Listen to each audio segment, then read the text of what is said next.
Interested ba ako sa kilay mo? Ang ganda. Okay, dahil lagi kayong interesado sa kilay ko, magkikilay na naman tayo for today. Brush ko muna siya, guys. So, ito rin yung isang ginagamit ko, yung O2O. Pero mas feel ko kasing gamitin niyo yung si Bia Eyebrow Pen, kaya yun may gagamitin natin. By the way, para dun sa mga nagtatanong kung ano yung ginagamit kong brow gel, at yung ginagamit ko yung Absitina Sculpt and Hold. So, ito munang brow gel yung gagamitin natin.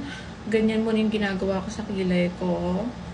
Para talagang ma-distribute yung eyebrow gel sa aking kilay.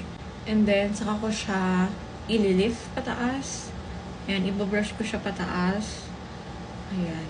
Ang maganda rito sa Absidy, hindi kasi siya mabilis mag-set talaga. So, kapag mabilis kasi mag-set, tapos nilagay mo sa kilay mo, and hindi mo pa siya nakukorte, hindi mo na siya magagalaw. Ito namang si Absidy, once na nag-set, hindi mo na talaga yun magagalaw, girl. So, tignan niyo yung difference. Ito yung may eyebrow gel. Ito yung wala. O, diba? Kahit nga hindi na ako maglagay ng anything, pag naka-eyebrow gel ako ng ganito, pag tinatamad ako, caring-carry na. So, ayan. Tapos na ako mag-laminate ng brows ko, kaya lalagay ko na itong Bia Eyebrow Pen in the shade 02 Gray Brown. So, ang dami pa rin nagtatanong, ha? Ayan. Konti na lang yung lalagyan ko dyan, guys. Ito, yung mga gaps na lang niya. Ayan. Wala namang namumuo dito. Kaya gustong-gusto ko itong gamitin kasi yung pigment niya hindi OA. Hindi yung nagtatae na sobrang daming lumalabas. Ayoko ng ganun. Ito kasi gusto ko natural lang talaga yung atake niya.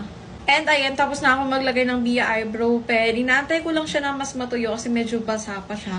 Pero as you can see, diba, mas na-define talaga yung brows ko. And ang ganda niyang tignan. Oh. So, ayun lang. Of course, nasa yellow basket to dahil marami na namang magtatanong ko saan mabibili. Ayan na, sa yellow basket. I-check out nyo na yan.